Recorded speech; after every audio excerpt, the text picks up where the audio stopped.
Welcome to Total Money Management. I'm back with Tom Hill and Steve Moriarty. How you going, gentlemen? Good. Well, mate. Very professional this morning. Yeah, I'm good, man. That's good. I've got sore legs, though. I've been in the gym twice. Twice? Yeah, 2 times. Twice this week, or? Yeah, just 2 times this week. Well, why are your legs sore? Did you do legs both ways? No, I did arms. No, of course I did legs. They're just knackered. I don't really do them very often. I've got chicken legs. Anyway, what's new this week? We've got the same government. I mean, nationally, Albo's back in. Elbows back. Elbows back, lads. Another 3 years. What do we... Is it just going to be BAU, do we think? House prices are going to go up, rent's going to go up, everyone's going to be miserable. You should see people on Twitter. Oh, God, they're whinging bastards. Oh, people on there going, Albo's a communist. It's like, oh, Jesus. Seriously. Albo's anyway, a communist. How's Bitcoin? Yeah, doing killing well. it, lads. Killing it. Yeah, doing well. On a tear. 6 figures? Yes. 100 grandos? Yeah. Yep. I think 105 US or something. Something Oh, like that. Yeah. Jesus. Well, that's it. Look, it doesn't matter what you invest in. You need to have a strategy. And the signal said buy, we bought, and hey presto. Thanks, Warren Digital Buffett. gold, Steve. Digital gold. There's all sorts of theories. It's like, all right, gold's got no legs, so everyone's going to move to Bitcoin now. That's the theory. But yeah. Well, you can't invest in Berkshire now after the $5.5 million, 5.5 million percent return. Mate, it's insane. that little fact that Bar Chart posted, if you put 10 grand in Berkshire in 1980, you'd have 27.9 mil today. Yeah. So my question to you, Steve. 1980 is not even that far away. No, so why didn't you put 10 grand in back then, mate? I was Put busy. 20 in. Well, in my defence, I'd have been 17 and I'd have probably been stoned. Yeah, fair. Or I'd have been pissed. Take your pick. Yeah. But Or 17, I was deep in debt. I bought a car for $500. I'm glad you said that. But anyway, moving on. Yes. Anyway, yeah. Isn't that amazing? Like, but I was just thinking when I was coming here, I wonder if at one point you'd have gone, oh man, I can't stand it, and you'd have sold, right? Because Buffett said, I think, there's been like heaps of times where Berkshire's dropped 50%. Yep. Right. And my argument always is if you hook onto Berkshire or Amazon, right, in 2000 when it lost 95%, then you buy. My argument is the only way you can really hold those things to get all the return is by, in essence, in some ways, ignoring them.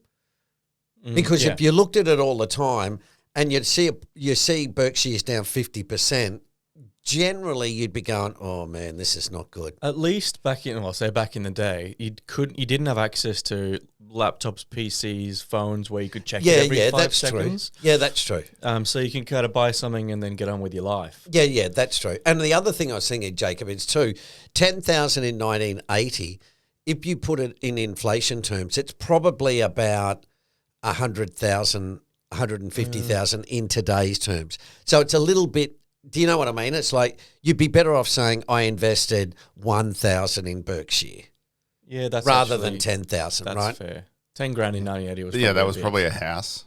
Yeah, well, how much Well, it was then? Well, as I said, I bought a car for $500, right? So 10,000 would be, as I said, it's probably 200,000 today.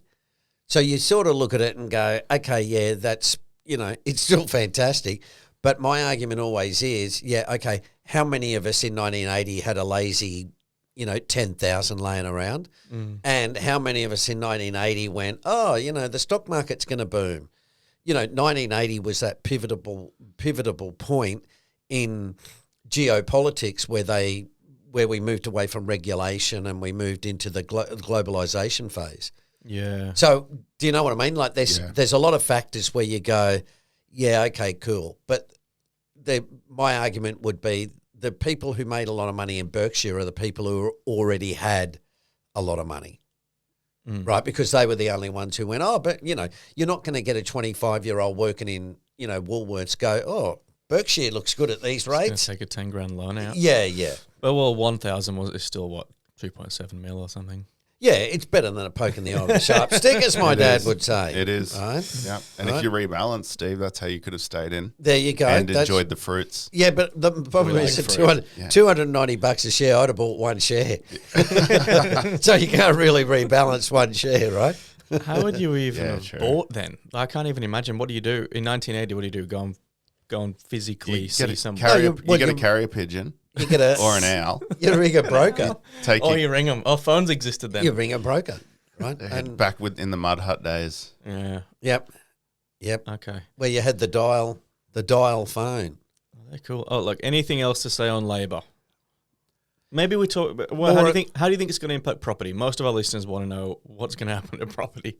Well, the Barrier to entry is lower now. Well, yeah, it is. And the banks have responded already by trying to capture that. AMP came out during the week and said, we've now got a 10-year interest-only loan. So I suspect there's two ways to look at it.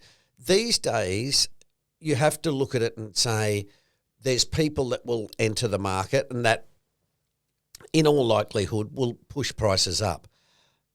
The other aspect I'm more concerned about is the distribution. And what I mean by that is the people who have got a lot of money have got, like I just said with Buffett, right? They've always got the advantage, right? Because they've got access to cash, or they've got a line of credit, or they've got lots of assets and collateral.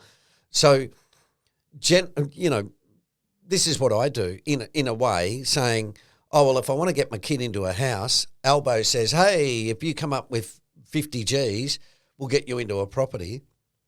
I say to my kids, listen, mate, here's 50 G, go and get yourself a loan and I'll be the guarantor. And, there you go, bang. But what it's doing is that is pushing prices up because wealthy people are able to say, I can fund you, right? And that's what's been going on recently with people, older people mortgaging their house or using it as collateral to get their kids into the market, right? Now, if you continue doing that, what you're doing is, in a way, is you're shrinking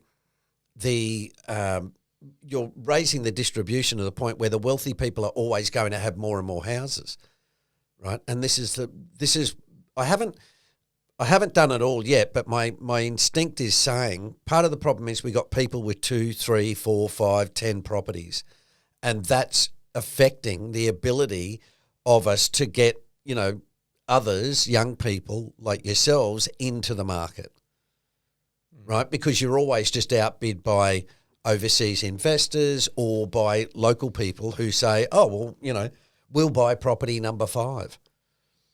Yeah. Right, because if you look at the stock market, since 2007, the ASX hasn't done that well, right? It's okay, but it's generally it's not, the You US. compare it to the US. The US has gone absolutely gangbusters. And if you have a look at superannuation funds, a lot of the returns are made just simply by, buying the indexes in the US and buying the Mag 7 and riding that. Yep. So, for a lot of people here who have got goodly sums of money, it's just easier to go, oh, well, I'll just go and buy a bunch of houses. Well, another talking point as well, and we're going off track a bit, is taxing unrealised capital gains on supers over, I think, 3 mil, which I'm not sure if people actually understand it. It's only impacting the probably 0.5% of it's not supers. a lot of people. Mate, it's just rich people having a whinge. Yeah. Look, I get it. It's not a great policy, right? But, But it's the question, I guess from my side is, if that's where we start, where do we end? Like, can we then change the policy and start taxing unrealised capital gains on stocks and shares? Well, that's a potential thing they've got to look at. It would deter absolutely everyone from stocks, though. If you had 50 grand in the market and you were paying on unrealised capital gains before you've even taken any profit whatsoever, you might have, you're paying this tax. What happens if the stock then drops? Yeah, there's ways to deal with that, but look, as I said, I think we're going back to the days where assets are going to be held for a lot longer. You know, you're going to buy a property and you're going to hold it for 10 years. You're not going to flip it in 3 and stuff like that. So the major problem is, or the concern is, governments haven't got enough taxing power. Most Australians will scream they pay too much tax, right? But we don't pay that much compared to a lot of places. So the issue for government is, if we're going to spend a lot of money building bombs and bullets, where do we get the money from, right? And that's what's going on at the moment. Countries are scrambling to find money for defence. You know, like we said a few weeks ago, Europe suddenly finds $1 trillion to spend on, you know, infrastructure and defence spending. Well, they could have saved us a shitload of trouble and done that 10 years ago, right? Then the Americans, like Donald Trump, wouldn't be banging on about them. Yeah, but, you or know, they'd be banging on about something else that we didn't do, because that's just human instinct. Yeah. Well, you know, look, everyone's been free riding on the United States, right? That's what's been going on. And the US have said, righto, we've had enough of this. You know, world's changed. Here we are. But to me, my way of thinking, it's very hard to blame the United States, right? Everyone's blaming the US. Right? Oh, and they're the people who are like, yeah, because you bastards have done nothing for the last 25 years, but now the US has changed, you're all outraged. And my argument is, and it's the same on a personal level, if you lose money in stocks, well, it's not someone else's fault. Now, it might be bad luck. Okay, I get that. But it's not somebody else's fault that, you know, they made you push the button to buy the stock. Right? And the argument is, you know, come and learn about stocks, and then you'll get to understand it more. So you'll also be able to say, hey, I'm responsible for my own portfolio, and I've got to take the upside and the downside. Yeah. Right? That's what but there's a lot of stuff these days where people just go, oh, it was somebody else's fault. It's like, oh, okay. It's easy to blame. Oh, I saw a YouTube video and they told me to buy but you don't learn anything doing that. Yeah. You know, like if you just spend your life running around going, oh, it's everybody else's fault, it's like, well, what have you learned? It's like nothing. You've just learned to blame everybody else. And I think that's sort of, you know, terrible. Anyway, stop it, you blokes. I'm bloody ranting and raving. Get on with it. You're right. Come on, take control, mate. Take control. I'm enjoying the rant. Yeah. Tuesday, you posted a nice chart here highlighting that April was a huge month for retail investors entering the market. Yeah, retail suckers are getting dumped on, I think, by the institutions. I think that's what it is. When everyone was panic selling, they were buying. Is that your technical exposition? That's me going on a rant now, Steve. Get into them, mate. Get into them. Bloody big suckers. Companies. That's what it is. They're all bastards. They don't pay tax. Well, that's what it is. That the institutions are. There's been a lot of hype around the stock market dropping, right? This is my opinion, dropping, and then retail and all these big institutions, including all the media outlets, are saying buy the dip. Retailers like me and you and all the dummies go, okay, I'll just buy Tesla or whatever, and then Bitcoin. Yeah. And digital gold, folks. Digital gold. And then next minute, they're stuck holding with their pants down, aren't they? So, yeah, mate. It's the market cycle. Is that a good summary? It's the cycle gods. I'm telling you. It's the cycle gods. Yeah. Righto, Wednesday. Oh, God, Jesus. Now we're back on it again. US and China again. Oh, God. Are they mates now? No. They're never going to be mates. Stop thinking they're going to be mates. It's all changing. I thought that it'd change in a week. It's getting worse. Right. It honestly, all jokes aside, what have they tried these to do? people are not friends. What are they trying to do now? In geopolitics, the main thing is all politics is local, okay? So what they're trying to do is they're trying to manage their domestic audiences. So Xi will be saying, okay, how do I sell this as a win to China?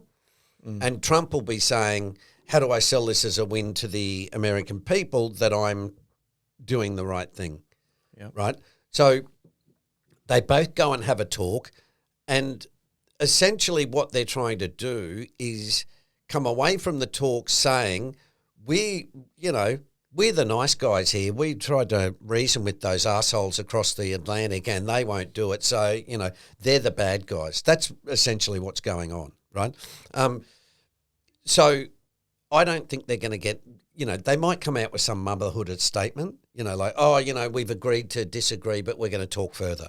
Yeah, and then they'll just, Trump will go and say, I'm 85 million tariffs on China or something like that, right?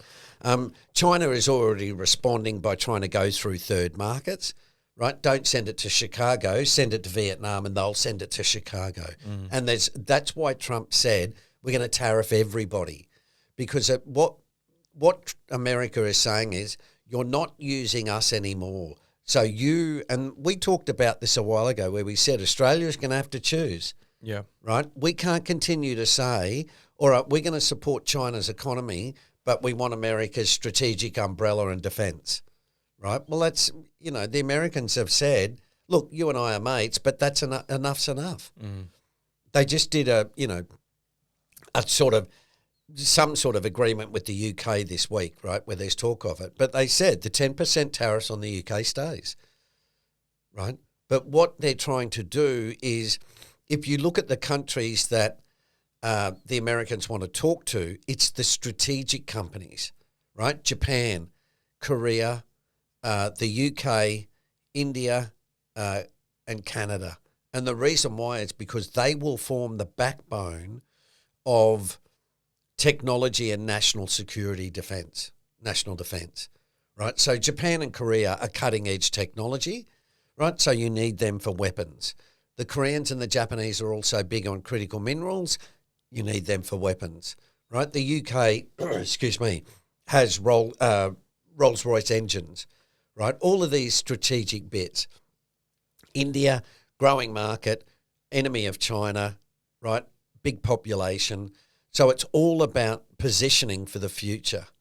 And so that's why I'm not pessimistic. I'm just saying the world's changing really rapidly, and it's going to impact as an investor, because there'll be places where the geopolitical risk will be high, and even in 5 or 10 years, you may find you mightn't be able to invest there. Yeah. Well, we still can't do anything with Russian stocks. Yeah. And it might spread to, it may spread to China, right? Where the Chinese say, all right, well, we don't want foreign capital, right? Like, this is the sort of stuff that goes on that a lot of people aren't old enough to look back and understand, right? And so, we've got the rise of nuclear again, right? Under the proviso of, it's, we need big energy for AI. And it's like, yeah, I know. Why do we need AI? Because, we're talking strategic weapons and all this sort of stuff. So, but it's all cloaked. A lot of the national defence stuff is cloaked in civilian terms, right? So if you go back and look at history and look at all of the really key technologies, they're all invented generally by the military. Right? Because it's all about warfare. You go back, why we rode horses? The reason why we chose horses was because I could get a height advantage over you. So I could ride past on a horse and spear you. Right? So you know what I mean? Like, what I'm saying is there's this constant thinking about war and how do we use what resources to get an advantage in war. And to protect. Right? Well, online maps were invented by the defence. Yeah. If you look at the iPhone is just an agglomeration of military technology, right? Google Maps, the cameras, GPS systems, the internet, all of this stuff was created by generally the American military. And the benefit of American military, or the advantage to America, is the military don't patent their technology. So, they will create something, right, GPS system, and then they give it to the commercial sector who says, oh, we can put this in a phone or, and we can sell it to the public. But it's all driven by military. That's why we're talking about space and all of that stuff. Going to Mars. No, we're not. We're talking about satellites and zapping people with lasers. Yeah. I think and drones and stuff. A couple of weeks ago we talked about the shipping lanes and whether they were busy or not busy. I think last week maybe. That'd be an interesting one to keep up. I'm not sure if you've got an update or not, but maybe next week we can talk about whether that's getting busier or slower, and we can. Yeah, it's on Friday. Oh, you moved on to Friday. Yeah. Well, Thursday, consumer capital spending is collapsed in the last 2 months in the US. I think businesses in general are spending less. Well, they're trying. We're in a flux at the moment, or we're in a period at the moment trying to work out what the damage from the tariffs will be. And, Korea, I think it's Hyundai, just said this week, we're going to spend 50 billion or 100 billion building an auto plant in the US. Right. Right? So you say, okay, well, there's 100 billion additional money. There might be 50 billion fall off. Well, you're still net 50 billion up, right? So this is why I say we're going to go back to a sort of producer economy where the Americans will rebuild their infrastructure and manufacturing. That'll create a lot of jobs. But you see, the last 45 years, what we've done is consume stuff, right? So the Americans and the Anglo countries, America, Canada, New Zealand, have generally focused on consuming stuff, right, from China, all these crappy trinkets. And, like I walked down my the sort of mall in the local shopping centre yesterday, and there's just, there's people selling goddamn handbags, and do you know what I mean? In the middle between, you get the middle like aisle. little pop-up shops. Yeah, pop-up shops, right? And they're all cheap Chinese-made bloody handbags or fidget spinners or, like all this stuff. And I just thought, you know what? All that's going away. It's all going away because it's you can afford it if you can buy crappy handbags for $20. You can buy, 10 a year. But once they become $70 or $80, then you change tact and you have to. The materials are not able to be. Well, you can't import it now, Jacob. Yeah. Could see the de minimis regulations that had in the US. This is in the US. You're making words up again? No. Well, we talked about this last week, right? Anything under $800 could just walk into the United States. That's it, yeah. Right? Now, they went, right, that's no longer applying. Mm-hmm. I think it's Temu said, righto, we're not exporting to the States anymore. You're right. Because all of their stuff is, $20 girls' tops, right? $15 men's shorts. Well, now they're $45, right? So they look at it and go, okay, well, we'll just stop. And so that's what I'm saying. You'll get a lot of these. You'll get a transformation in the economy where we'll be moving back to things like steel, right? Stuff that, has anything that's gone to China in the last 40 years is probably coming back. Over the next chapter. Yeah, over the next probably, it'll take 10 years, right? It's not like you turn around and just knock up a semiconductor factory overnight, right? Or a steel works and stuff like that. And I think, as we said last week, what they're trying to do is they're trying to decouple. The US and China are trying to decouple without shooting themselves in the foot, right?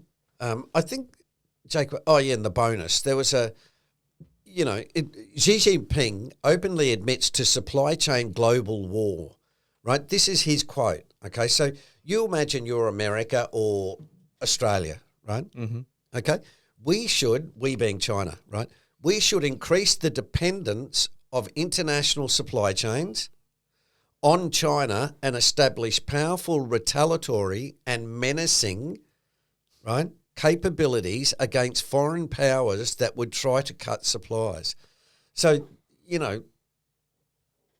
that's someone saying, we're going to make you a drug addict and you're going to do what we tell you every time. And if you try to straighten out, we're going to take measures to make sure that doesn't happen. Yeah. Well, best of luck on that, sunshine. Well, if you're reading that as a foreigner, like an Australian, you go, oh, well, shit, we need to do something about it. Well, that's what's going on, right? That's what's going on.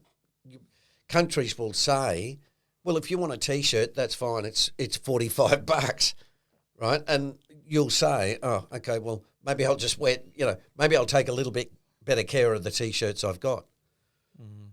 Right? There's a whole, and that'll be inflationary, there's all sorts of stuff. But We haven't had enough inflation. Let's keep adding fuel to that fire. Yes. Well, this is why I say, Tom, if you look at the cycles of history, you see there's periods where there's really high inflation, right? And it's the same with the stock market. We always say, the average return's 8%. No, it's not. It's either 16 or 0.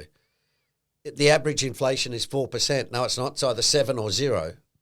Do you know what I mean? Like, you don't linger at the average.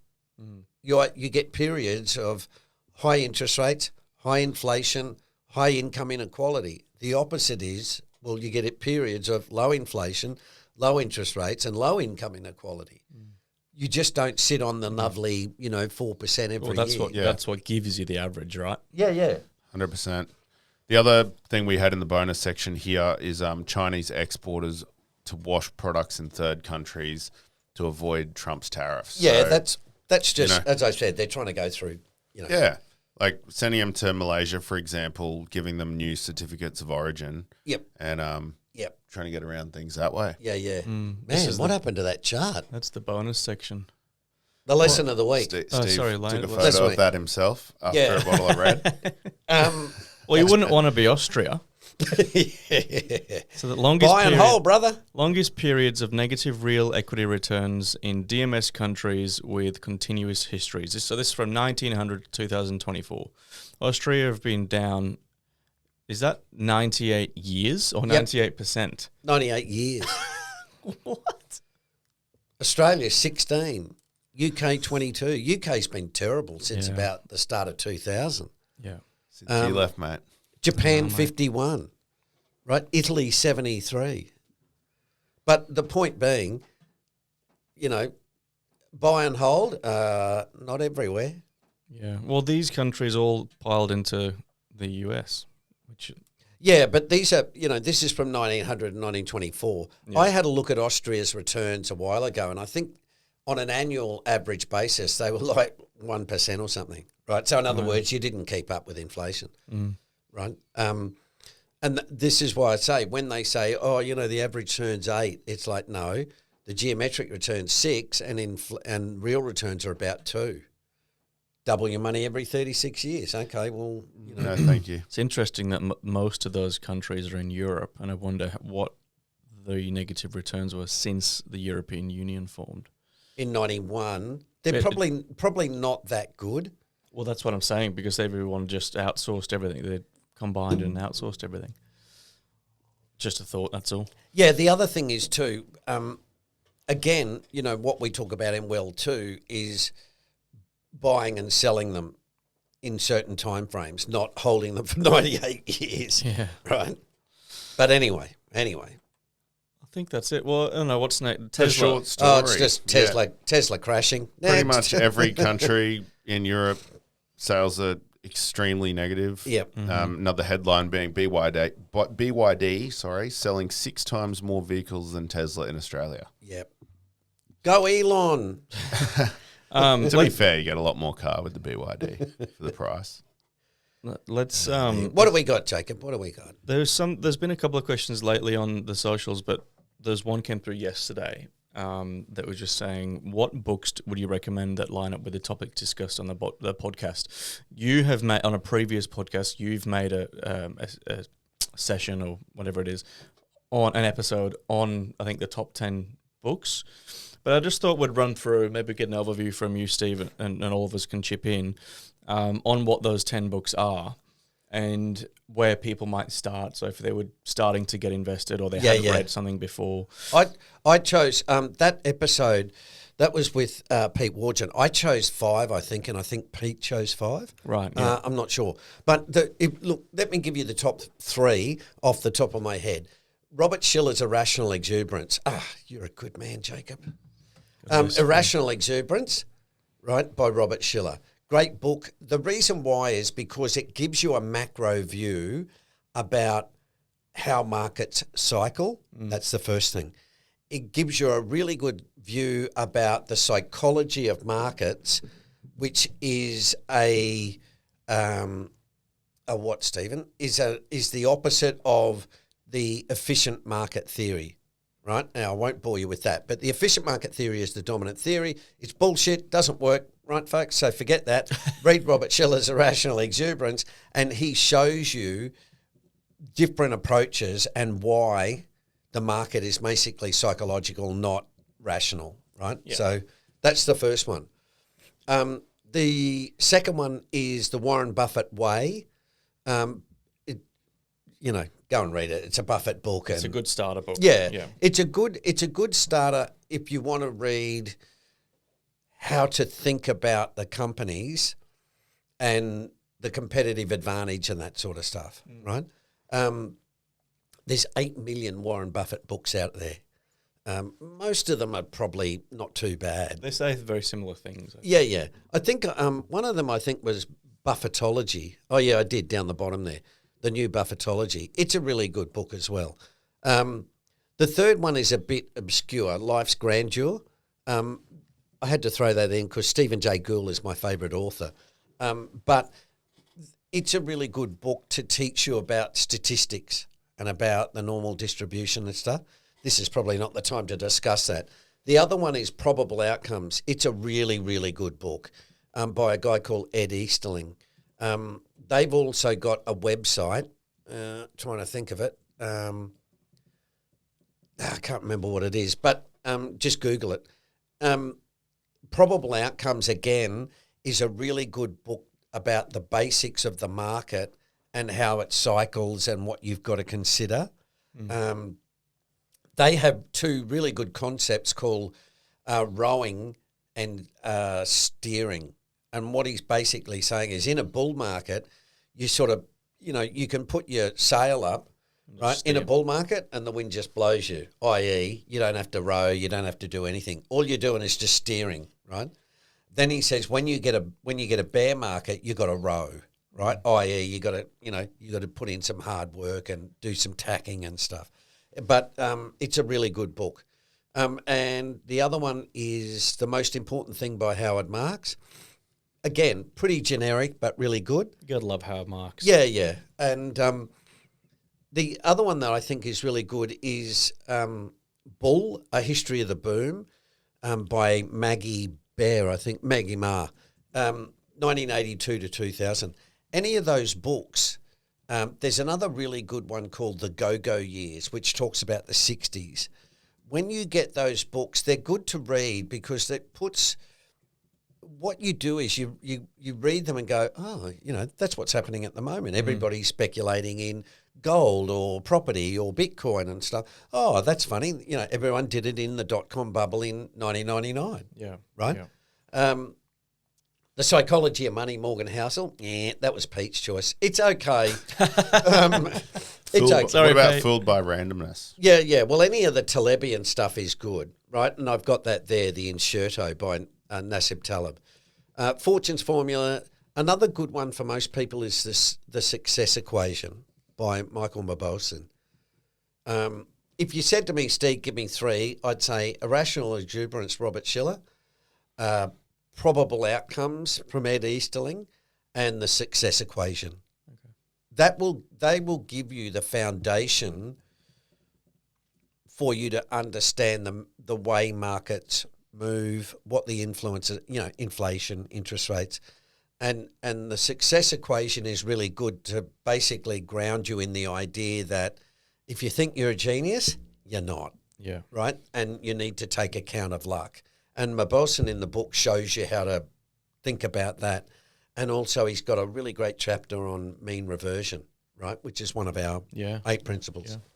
Great. Well, look, what we might do is put this list into the week that was, resend out this week in a couple of days. And if you want access to the list, then you got to subscribe to the week that was. It's free, so don't stress. There's always an ulterior motive. Yeah, why not? Anything else to add? No, I think that's it. Good to go, Steve? Awesome. I'm done. I'm done. See you next week. Thanks, guys. As always, remember, we don't provide financial advice.